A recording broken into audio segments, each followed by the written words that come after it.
Hello, and welcome to another episode of the Call to Adventure podcast with me, George B. I hope you're all good listeners and watchers.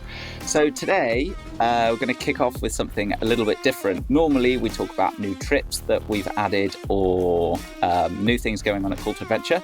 But today is a bit different. I wanted to kick off really quickly with a public safety announcement. I don't know if we really have those things in England, but they have them in America like PSAs. So that's what I'm thinking of this intro as. So last weekend I went down to Devon because there was some pumping surf and it looked amazing. The conditions were pretty incredible, probably the biggest and best surf conditions of the year. 8 to 10, maybe 8 to 12 foot waves. So we went down there and I've been into surfing for quite a long time. And I'm a very strong swimmer and I used to work as a lifeguard, but I still got caught out. And first I was fairly close to the shore and just kind of feeling things out, getting out there, trying to catch the reforms, which is once the waves already broke, it reforms again and it's always a little bit smaller and a bit less powerful. So I was surfing those at first, having a great time out there with my mates. And then through a lapse of concentration, just kind of unintentionally drifted right out to the back into the monster section. And it was just like there were bombs going off in the water. The waves were so big. And so it was absolutely monstrous. And I just wasn't really paying attention to the fact that I drifted out. I drifted away from everybody else as well. And then a wave broke on my head and broke my leash. And so my board went back to the shore and I was left out there. So a surfboard is not only a thing that you can ride along and have a great time on, it's also your safety device when you're in the water. So it's a big giant float. If you lose it and you're in big waves, then you're often in big trouble. And if I'm honest, it was a little bit touch and go for a while. So my board had gone washed up on the shore. My mates had seen that my board had appeared on the shore, but I wasn't with it. So they were all panicking and I'd been washed further down shore as well. So I was there and it was about half an hour of just fighting some big old waves and kind of in a big aggressive washing machine.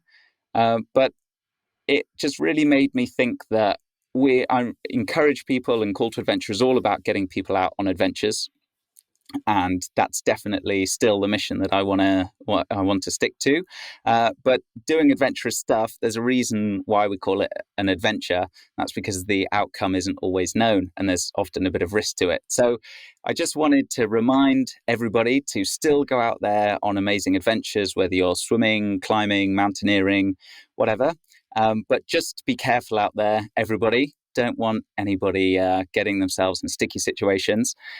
So keep adventuring, but just be a little bit careful. So hopefully that inspires people to just be a little thoughtful when they're out there for the next few weeks when they hear this. And then I'm sure it will fade away. I'm trying trad climbing for the first time this weekend, so I'm going to have to think about that. But we'll get into that another time. So now on to today's pod. So today we're chatting with Libby Bowles. Libby is a teacher and marine conservationist. In 2017, she made a bamboo bicycle to cycle around the world, raising awareness and trying to decrease plastic pollution in the oceans. Since 2017, she's spoken to over 15,000 school children and 4,000 adults in 8 different countries. She's cleaned more than a few beaches and got a bit better at cycling up hills and met some of her own conservation heroes along the way. So without further ado, Libby, how's it going? I'm very well, thank you. And it's so nice to join you on here. Thank you very much for having me.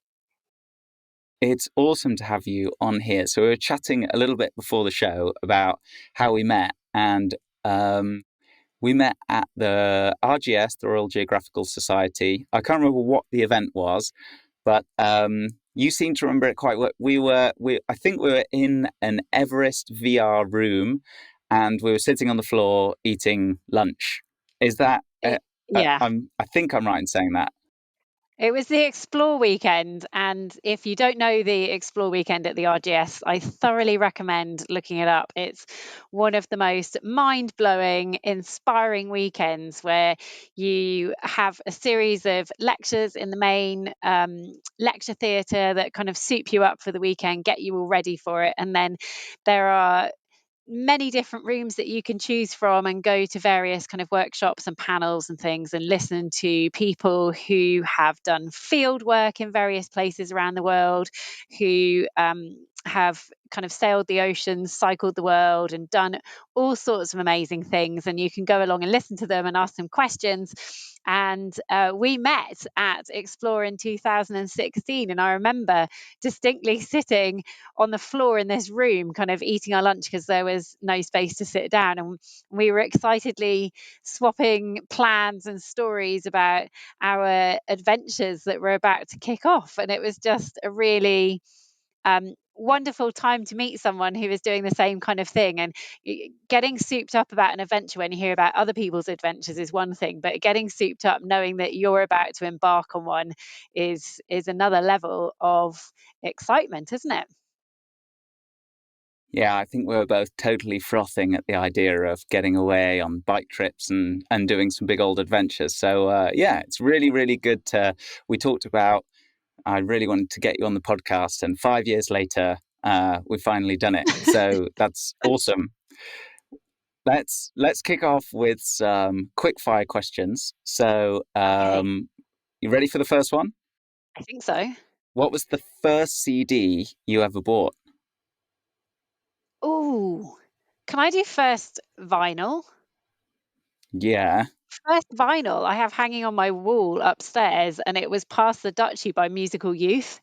And that's showing my age, but I remember saving up my pocket money for it and going to buy it in Woolworths, and it's 12-inch That vinyl. everything about that story is so old school. Woolworths, vinyl. Woolworths. I don't I mean, my mum had a record player. I think I've actually listened to it probably about twice on that record player. But and then my first tape, and I really am showing my age, Michael Jackson Bad. I don't think those I mean, are that's bad the, ones. I think I'm proud of those. yeah, quality selections there. I'm trying. Right. Do I even know what mine was? My first tape was a really weird one. I didn't even really like the song. I just bought it because I wanted to like buy a tape and just see what it was like. It was PPK Resurrection. Do you remember that song? No. Can you sing it for me? It's kind of a little bit no. It goes like I can't even really remember. But my first CD, I think, was the Offspring Conspiracy of One. That was like right around the right time.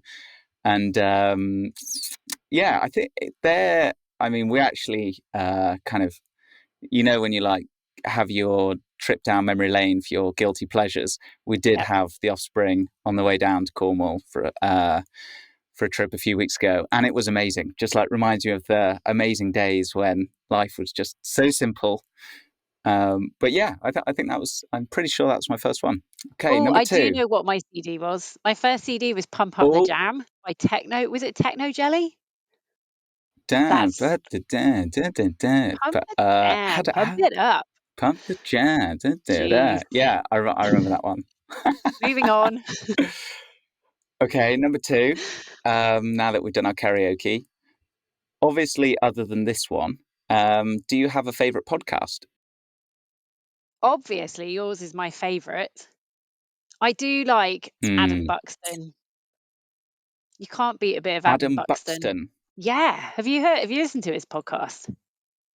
I feel like the name rings a bell, but I don't think I've listened to it. Oh, What's he up to? so Adam Buxton is mates with Louis Theroux, and there are several episodes where Ah, he's yeah. talking to Louis Theroux, and there's one episode where Louis busts into some a cappella singing, and it's the I've just had a total mental block about what song it is. Oh, yes, so I can boogie, and it is possibly one of the funniest things I've ever listened to. I really recommend it. In fact, you can look it up. You can just look it up on YouTube. Louis Theroux, a cappella. Oh yes, I can boogie, and they're mates, and they just there's and he. Adam Buxton used to do a television series with Joe Cornish, and the three of them have very similar kind of really funny banter.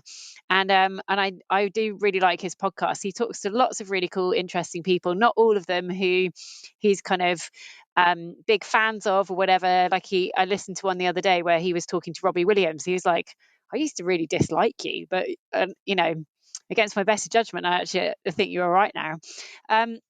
I really like him, and he does the intro and outro when he's on a walk with his dog. So you get all the sounds of him walking his dog in the Norfolk countryside, and it's really fun. And he does like this great voice for his dog, who talks to him in a dog voice because she's a dog. So I do like Adam Buxton. He makes me laugh. What are your favourite podcasts to listen to?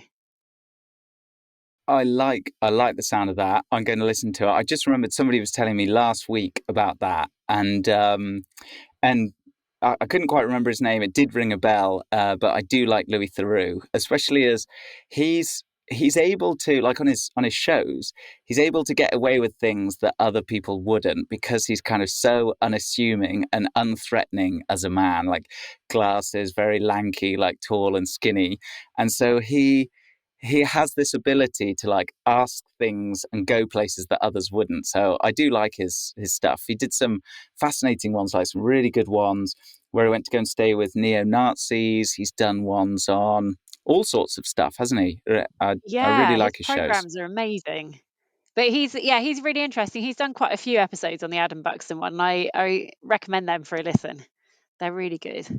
Yeah, I have And to there's take a also the listen. Joy of Sup Uh, podcast, which I do really love as well, because Jo Moseley, who was the first lady to stand up paddleboard coast to coast, she's really cool, and she just is so excited and full of the joys of everything of life. But she gets a lot of people on her podcast who just kind of, you listen to them and it's really inspiring, and they just have this love of the outdoors and just being in nature and how good it is for your mental health and everything. So her podcast is also wonderful.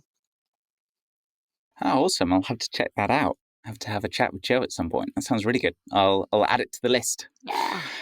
Okie dokes. Let's kick off and get into conservation. So that's kind of your big thing, ocean and marine conservation. So how did that all start? How did you get into it? I got into it through a love of diving, which I didn't expect, because I grew up with my dad telling me that he dived when he was young and he didn't enjoy it because he got claustrophobic. And I thought I would be exactly the same, because I was quite badly claustrophobic when I was little.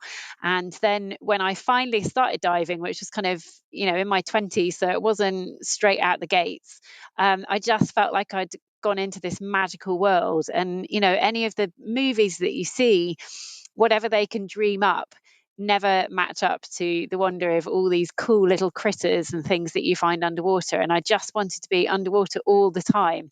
And then, as kind of happens when you're out in nature, you start seeing kind of man's effect on nature. I worked on marine conservation expeditions for a couple of years. I worked as an underwater videographer for a season, which was really great fun.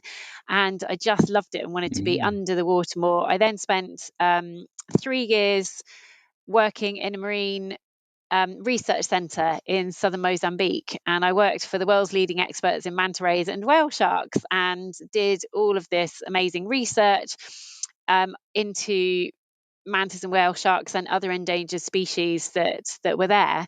And our work was great. We were getting papers published in amazing journals.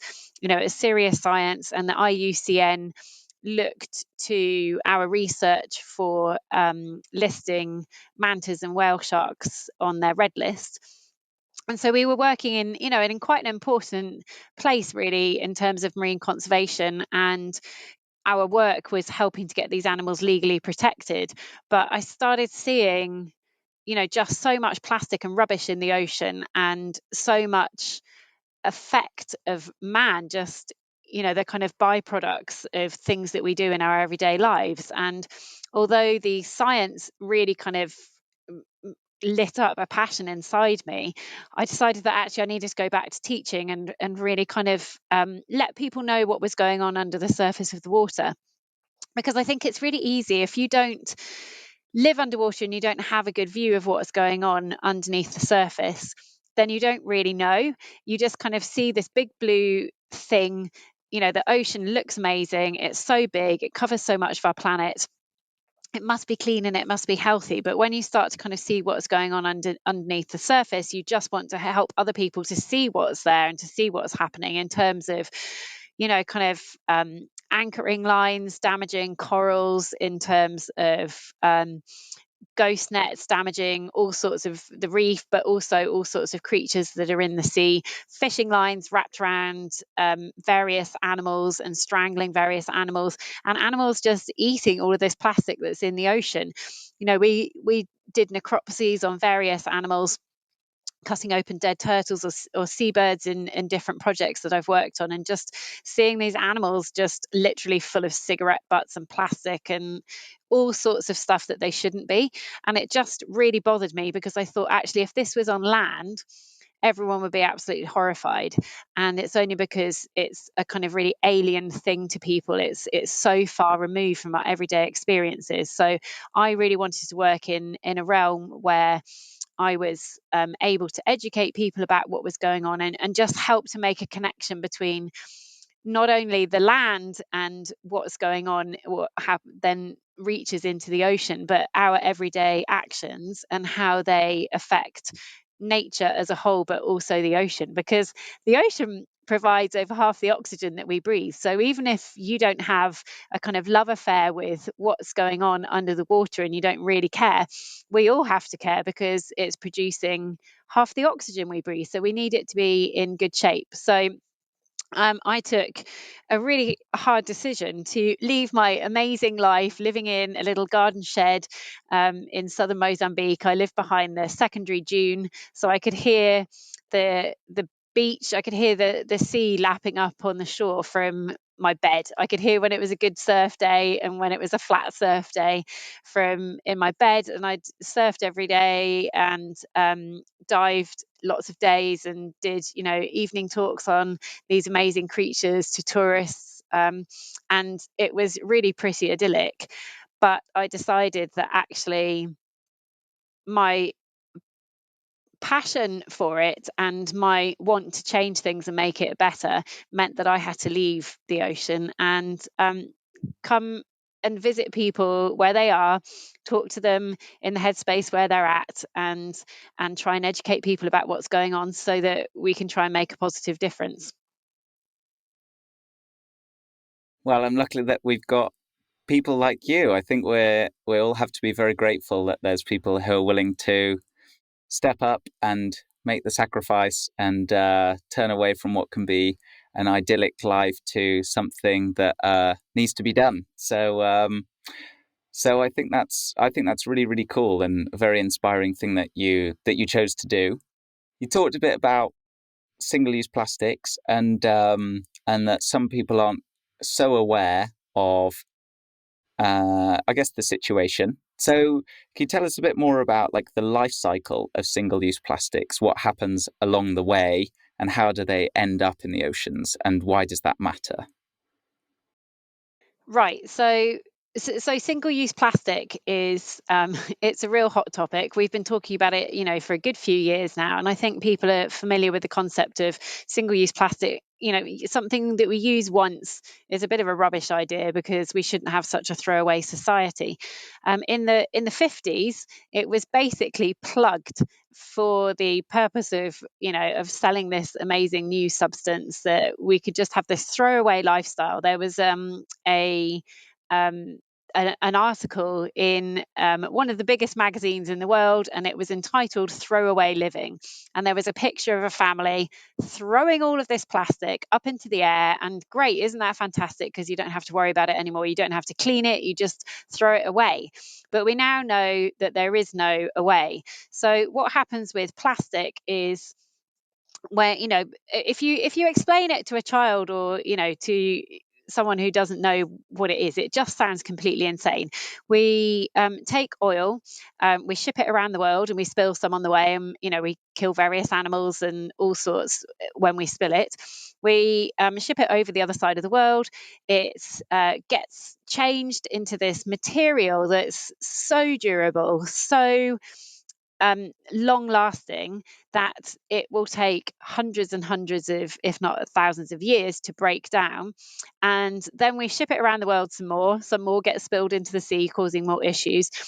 Then we ship it to somewhere and it arrives in a shop, and eventually you have it in your hand, this thing that has had so much resources going into creating it, and you use it once and then you throw it away. And that just, resource wise, that doesn't make any sense. But it gets worse, because that's just the beginning of the story for single-use plastic. And unfortunately, unlike glass and aluminium that can be recycled pretty much infinitely, plastic can only be recycled a few times. And we were kind of pushed, on the back of this story in the 50s of this throwaway living, just use single-use plastics as, it's going to solve all your problems of clearing up, etc. Then that was followed, some decades later by, oh, you need to recycle it, and then everything's going to be okay because it's all recycled. And that's kind of still the message that a lot of people are stuck on. So when I arrived in New Zealand doing school talks, a lot of schools just didn't really understand why I would want to come and talk to them. Or they would say things like, oh, you can come and talk to us, but we already do recycling, as if recycling was this kind of magical answer. And I think for a lot of people, that is still the message that they have understood from, all the kind of back education that they've received, telling us all to recycle. But recycling with plastic should actually probably be better described as downcycling, because what happens is when you recycle a plastic, like a nice clean virgin plastic, like a see-through water bottle or something, it doesn't come back as that clear, lovely plastic. It gets downgraded. It probably comes back as a translucent or an opaque plastic. Then it might get recycled, a couple of times more, and then it's comes back usually as polystyrene, which is aerated plastic, and then that can't be recycled. So then that's rubbish. So, when we start to think about circular economies, what can we do? How can we keep this loop going rather than a linear kind of, we make something, we use it, we throw it away? How can we make that into a circular situation? With recycling plastic, that doesn't really happen. It kind of happens a couple of times and then it falls out of the system into landfill. And as we know, we don't really want to carry on building more landfills, having more stuff stuck underground. It causes all sorts of problems for the ground that it's in, and that's just not really a sustainable way of going about dealing with our waste. So really, recycling is not the answer. The 3 R's: reduce, reuse, recycle. There's a reason that recycle's at the bottom of that list, and actually what we should be doing is first off putting a 4th R at the beginning of that. And with single-use plastics, we should be thinking about refusing. And the reason that I go around mainly talking to school children about this is, as having a background of primary school educating myself. I spent 6 years teaching in London.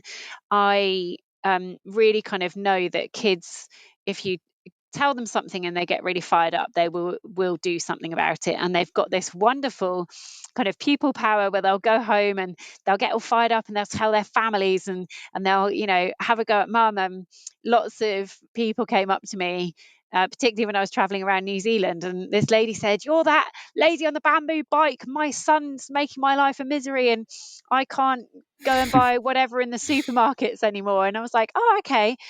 Have you got a couple of minutes for a chat?" "Yes, you've made my life really difficult." And I was like, "Oh, right. I'm really sorry. So can you tell me a bit more about it?" And she was like, "Oh yeah, my son is giving me such a hard time now, and we don't eat processed food anymore because it all comes wrapped in plastic." And I was like, "Oh, okay, so what are you doing as an alternative?" "Well, now we go and buy stuff from the farmers market." And I was like, "Oh, okay, so you're eating healthier food." "Yeah, and it's well, actually we spend more time together making that food." And I was like, "Oh, okay, so you're eating better food and you're spending time together making that food." And she was like, "Yeah."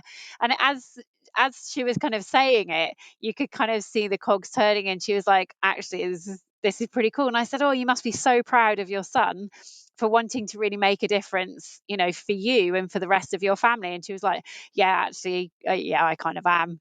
And it was great. And I've had so many conversations like that with people, and it's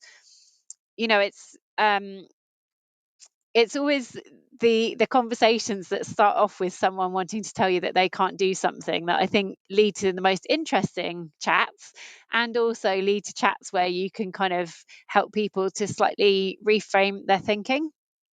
Does that answer the question? I can't even remember what the question was. But No, yeah, it I it really it, it, think, it definitely. yeah.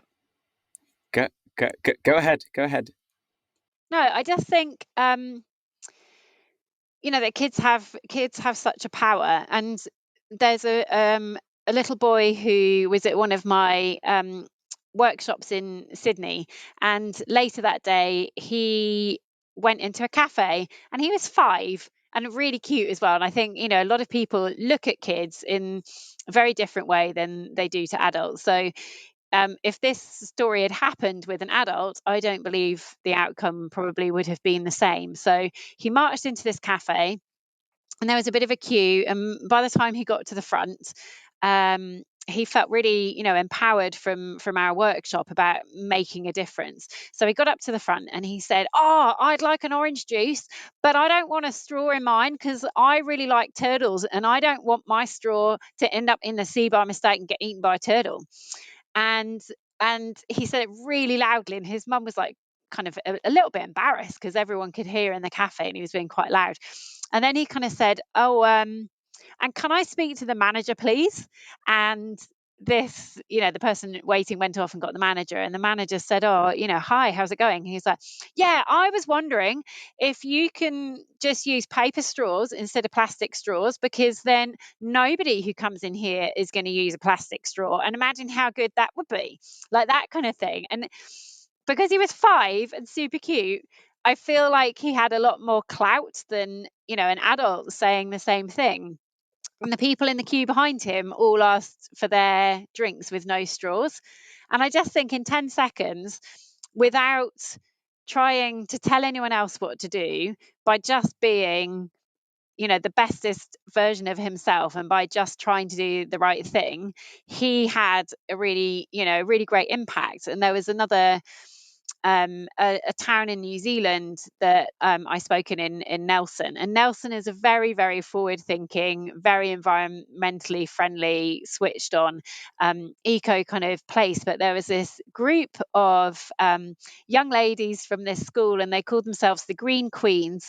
And they were already a thing, and kind of working in that sphere and learning a lot more about it. And I gave a presentation to them, and after that they said, "Oh, we're really fired up, and we've got a lot of stats and understanding and solid science from your presentation." And they went to the local council and have persuaded the local council that this town should be single-use plastic free within the next couple of years.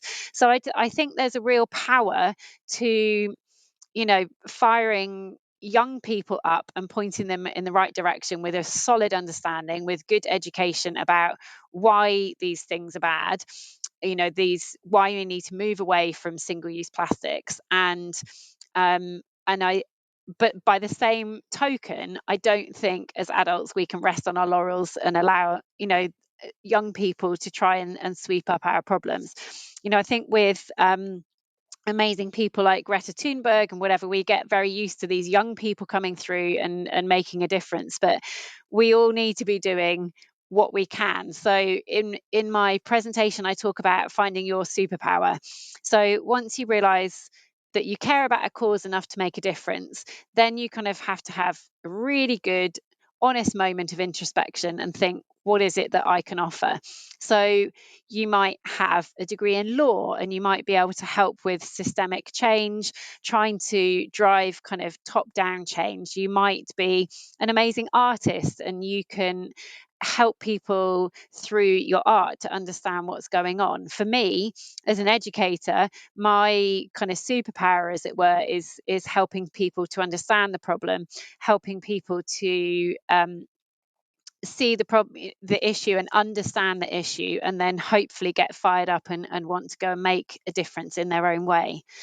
I think what I didn't answer from your question was kind of why this stuff is bad. So obviously, if it's ending up in landfill after being recycled a couple of times, that's not a great scenario. But the problem is when single-use plastics get in the sea. And I think there was a newspaper article that I was reading, and it was the Times or maybe the Telegraph. And one of the people who'd commented on this article, and it had a picture of a fish that had been caught and it had a belly full of plastic. And one of the comments that someone had put was something along the lines of, well, what does it matter? Because you just empty the plastic out of the fish. You're not going to eat that plastic. And I thought, gosh, if someone who reads that paper is not understanding the problem of the plastic, apart from the actual physical presence of the plastic, then there's going to be a lot of people out there who don't really understand. So just to clarify the problem with plastic being in the ocean and getting into the stomachs of sea creatures, especially if we're eating those sea creatures and they're getting into our food webs, is that when plastics are in the ocean, because they're an oil-based material, they will often bond very readily and attract chemicals which are in the sea. So things like PCBs, DDT, lots of nasty chemicals and things that are spilt in the sea.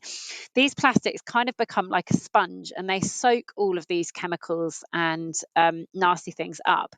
And so they kind of become a little trap for all of these chemicals. In fact, they can hold up to 1,000,000 times the amount of toxins and chemicals as the seawater that they're sitting in. So they become like this little ticking time bomb full of nasty stuff. And when they get into the body of an animal, the fat in the body of the animal is more likely to bond with those chemicals than the plastics. So what happens is that gets into the body of an animal, and then it unleashes this toxic payload of all sorts of nasty chemicals that you don't want getting into the body of a fish and then getting into the body of us when we're eating it. So we might be familiar with various species of fish that have a warning on saying you shouldn't eat this more than a couple of times a week because of high mercury levels, other heavy metals, trace elements, or chemicals, in fact. So when you're getting a warning on a food telling you that you shouldn't be eating it more than a couple of times a week because it might have too much of something horrible in it, then I think we need to start learning about that and understanding that really as part of our kind of wiser knowledge that we should be gaining about what's going on in the environment. Yeah, I think that was a great explanation. Really, really good, and links it all together nicely. I think so. Not really what In you view want of if you that, eat fish, is it? no, it's not, and I do eat a little bit of fish. I can't, yeah, it certainly makes me think a lot about it. And there's also, I mean, the problem of microfibers and plastics getting in as well. So that guy who was like, "Oh, we'll just take the plastics out," doesn't really work like that. A lot of them are tiny as well, and there's all sorts of health implications that you'll know far more than I do. But things like being carcinogenic or links to being carcinogenic, and also there's a lot to do with lowering sperm counts and changing sex hormone ratios and all that kind of stuff. So yeah, lots of good reasons to make sure that we do a better job of getting less plastic into the ocean and even just using less. So on that, there are lots of what we want to do is walk away from this feeling empowered and Yep. feel like, right, I know plastic is bad. So what are the couple of things that or I should say single-use plastic, if not is bad? Because sometimes there's obviously nuance to every argument, and sometimes it makes sense with medical supplies or whatever. But Yep. generally, in everyday life, what are the things that we can do that move the needle, that make the difference. What are your thoughts on that? What should we be doing? I feel for a long time that we've been talking about things like convenience food and drinks, because that's a kind of large proportion of single use plastic is really related to convenience food and drink.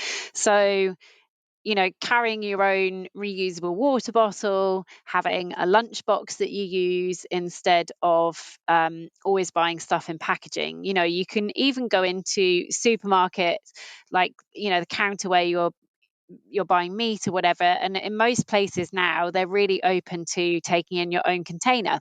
In takeaways, if you have a takeaway, you can often take away your into the takeaway place. You can take your own container and ask them to put a takeaway into your container rather than giving you more plastic takeaway containers. So I think those kinds of solutions are just about getting into a habit, getting into the habit of ordering a drink and saying no straw thanks, and just putting that on the end of your drinks order. I think those are the kind of easy ones, which and also taking a bag with you when you go shopping. I feel like those are fairly simple things that most people have got their head around now. So there's, then the next level of that kind of thing.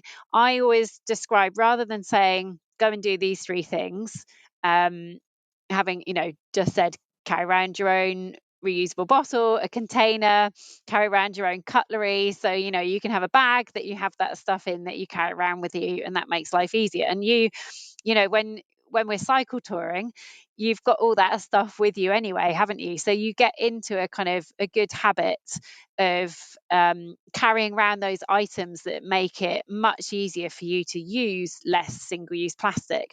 But I would say, rather, beyond that, rather than me giving you another list of things, is firstly pretend that the single-use plastic isn't an option. And secondly, then just start to have a look around other areas of your life and think about how you could cut that single use plastic out. So, a lot of kids, again, I go back to kind of talking to children, and I think they're just brilliant at just saying, well, I'm not going to have a plastic bag. If I just pretend the plastic bag isn't there, I'm not going to take the plastic bag. So, for example, in the supermarket, I had a kid come running up to me after I'd been speaking at his school, um, also in New Zealand, I think that was. And he's like, oh, miss, I did this great thing. I thought of you yesterday. I was in the shop and I didn't take a bag with me. I'd just gone in after school. So I took off my jumper and I tied the sleeves in a knot, and I used my jumper as a bag. And then I just put all my shopping in my jumper and took it home. And that kind of thing, I think, really illustrates a fun way of dealing with it, but also a way of just thinking, if that wasn't an option, if the bag wasn't there, I would still be able to get my stuff home. Or if, if if I just say to myself that I can't buy that single use plastic water bottle, I will come up with another solution. I went into a supermarket one morning, and I'd done a talk the night before, and I have a t-shirt that I think, if kids stop listening or they're focusing on the pictures of whatever, hopefully they'll take one message away, and it says say no to single-use plastic. So I have this t-shirt that literally says say no to single-use plastic. And I got up in the morning, chucked my t-shirt on, kind of ran down to the shop to go and get some stuff, and I was about to pick up something with single-use plastic wrapping. And then I looked down at the t-shirt I was wearing, and I looked up and I was like, I can't go to the till wearing this single-use plastic, say no to single-use plastic t-shirt, carrying this item of single-use plastic. So I was like, okay, but I'm kind of in a hurry and I've got to get some stuff. And I just ran out of that shop and went down the road, and there was a greengrocer, and just bought something completely different without packaging. So I think if you just change your mindset into thinking, I'm a solution thinker. We do solution thinking all the time. We're problem solving, we're creating really innovative solutions to a myriad of things in our work lives, so we can do it in our in our personal lives as well. So I think, first of all, changing a mindset and thinking, if this didn't exist, I would have to find another way of doing it. That can happen. And in New Zealand, I used jam jars an awful lot. Like I use jam jars for getting hot drinks in cafes, for putting food in, for for doing whatever. So I think it's also about not buying more stuff. It's very easy to go out, oh, I need to get this steel bottle, I need to get this steel lunchbox, I need to get this steel, whatever. But just use stuff that you've already got. You can make beeswax wraps with 100% cotton t-shirts. So if you've got an old t-shirt you don't mind getting rid of, obviously wash it first. You can get beeswax pellets. You can put other sorts of waxes, and there's good recipes for making up the wax stuff, and then you can iron it on, and you can make your own beeswax wrap, so you don't have to go out and spend lots of money on a designer one. You can use jam jars, so use whatever is at your disposal rather than kind of thinking about buying more stuff. And then the second strand to that, as I was saying, is if once you start thinking of the easy single use things that are big on the hit list, then just start looking at different areas of your life. So look around your kitchen. Okay, when this thing comes to an end, no one's saying you should chuck stuff out. So you've got, your bottle of cleaning stuff, don't chuck it out, use it. But then when you're finished with one product, try and upgrade it the next time to a better product. So if you've got a cleaning spray thing, why not make your own spray thing with vinegar and lemon juice, or whatever recipe that you can find online that you want to use?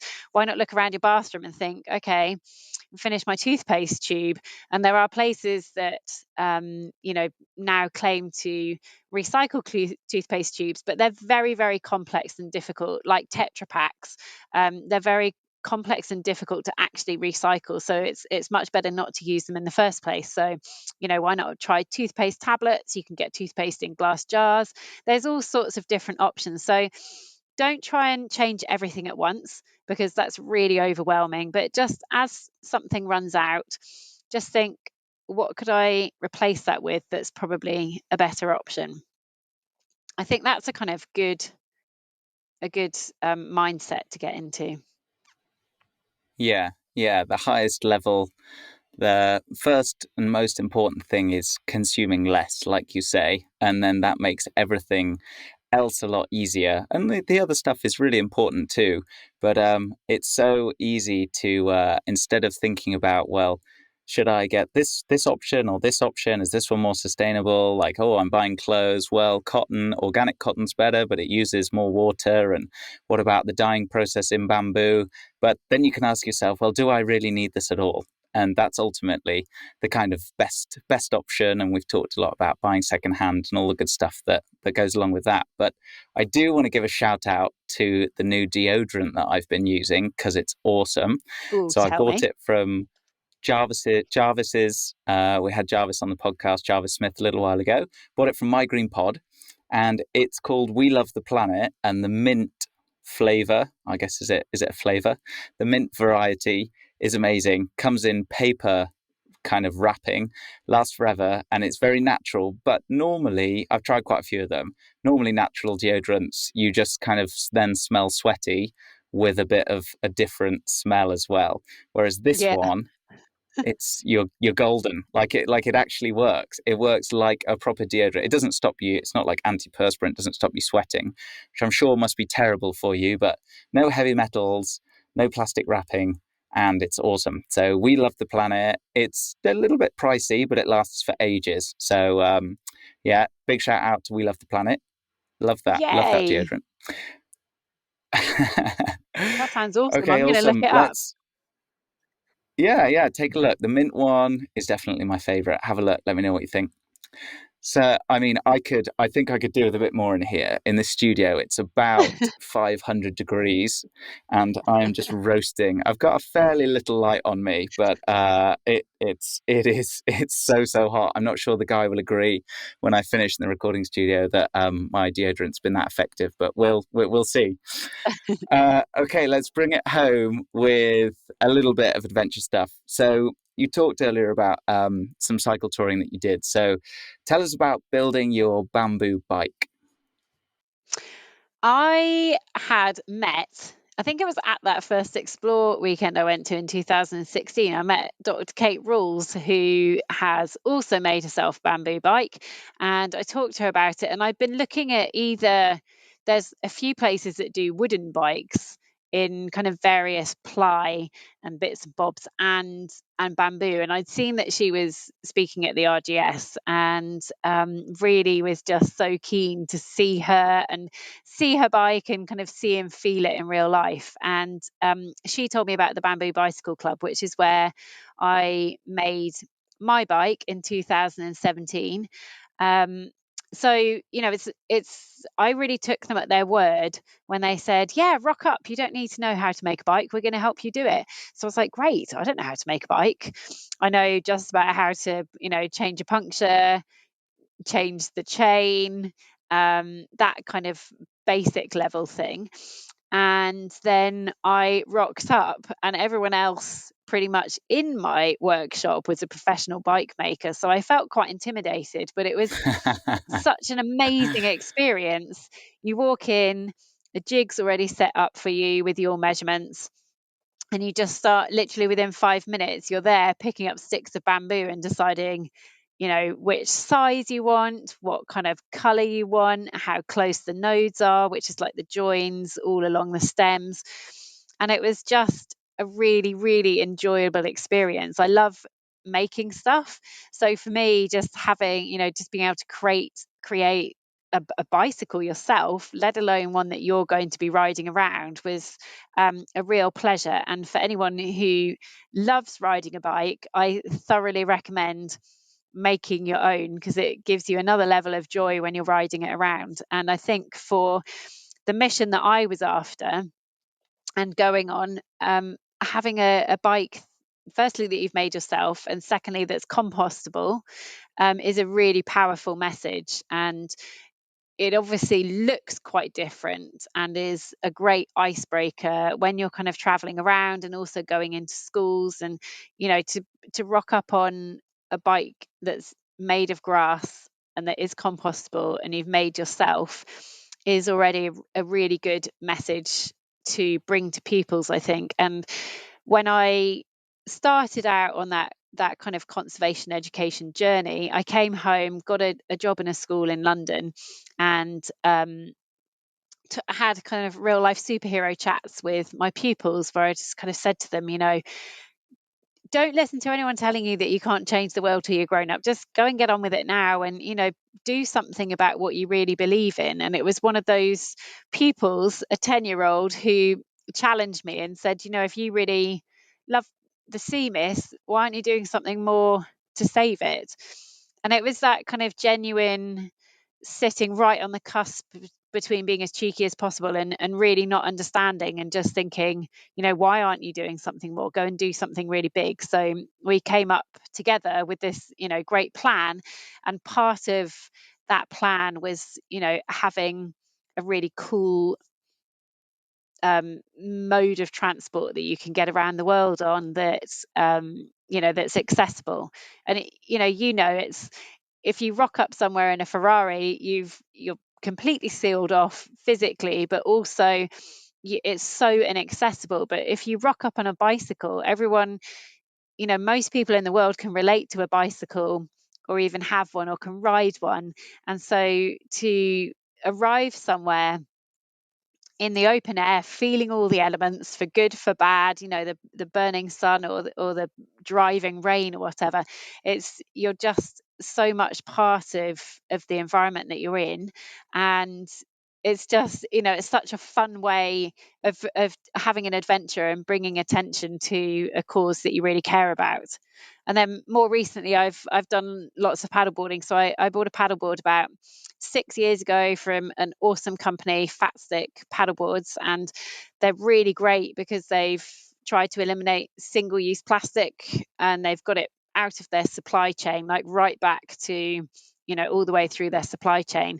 And whilst they're the first people to put up their hands and say, we're creating things that are made with plastics, and they're not going to last forever and ever, actually they make very good quality boards. And I think, especially since lockdown and COVID, a lot of people have got into sports and bought cheap gear, and when you buy a cheap bike or a cheap paddleboard, there's a cost to that. Yes, you're getting, people say, why would you spend £600, or you can buy paddleboards for £1,000. Why would you do that when I can just get one that's just as you know just as good, in inverted commas, for 200 or 300 quid? But those are going to be the ones that break easily and don't last very long and will end up in landfill within a couple of years. So I've got a really good board. They're a great make of board, and as sustainable as paddleboards can be. And recently I've been doing a few journeys on that as well, and that again is a great way of finding out more about nature.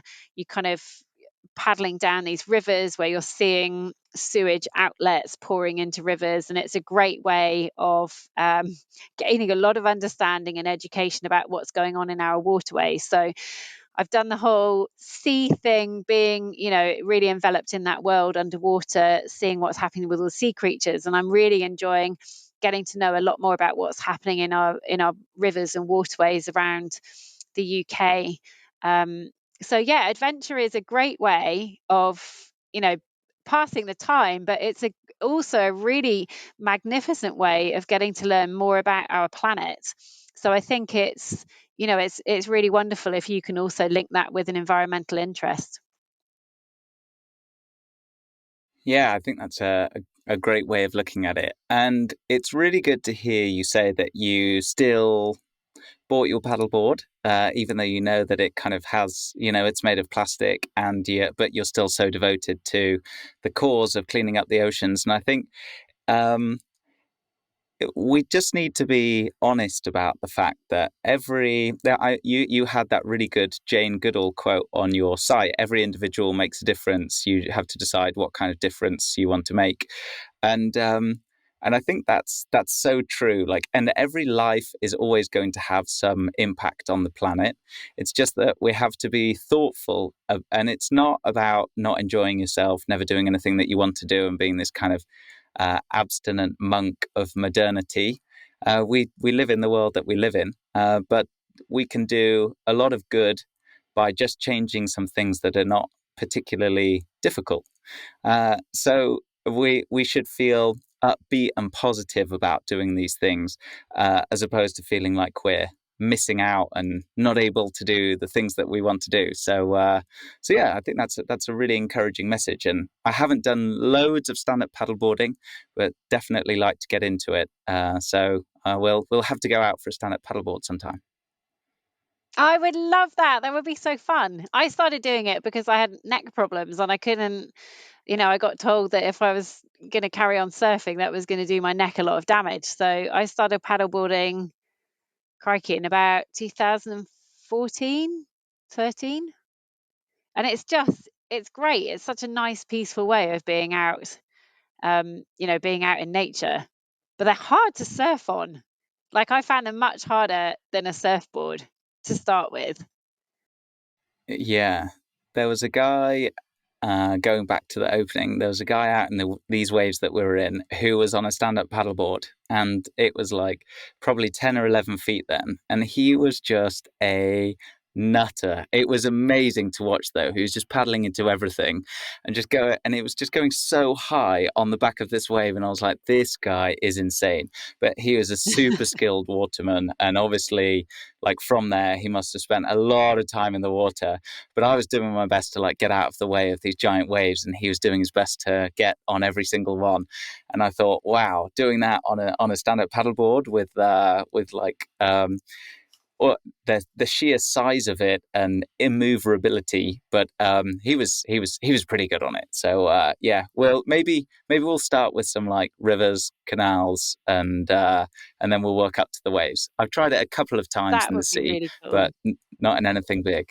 Yeah, that sounds That great. would be amazing. I would Well, love if, that. And it's so nice to hear you. Sorry, if I can just say, it's so nice to hear you talking about safety and just being really switched on, because I think it's very easy to see adventure type things on Instagram, you see it on social media, you're flooded with it, and you see all these beautiful images.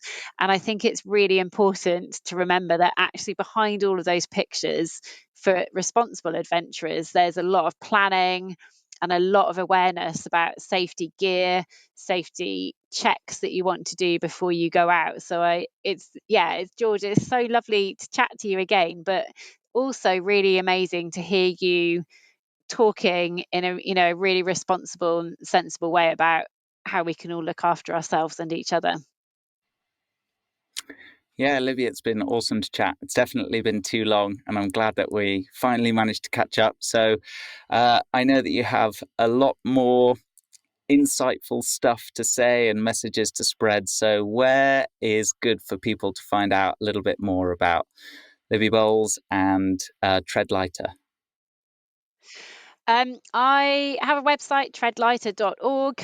I am fairly lazy on much of the social media, but I am probably most active on Instagram. So Treadlighter Lib, and I've got some exciting stuff coming up. Actually, I've got a few exciting announcements which should be done by the time this comes out. So I've got an ambassadorship that I'm going to be announcing soon, which is very exciting, and some plans for 2022 and 2023 as well. I've got some really big plans, so exciting stuff, and I will try to kind of pepper little bits of information that can help people in kind of education and also about stuff that we can all do.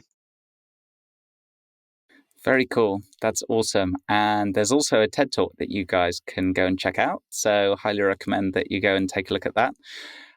Right then, Libby, it's been great. It's been so good to chat. So thanks for coming on again, and listeners and watchers, thanks for listening and tuning in. So until next time, bye-bye.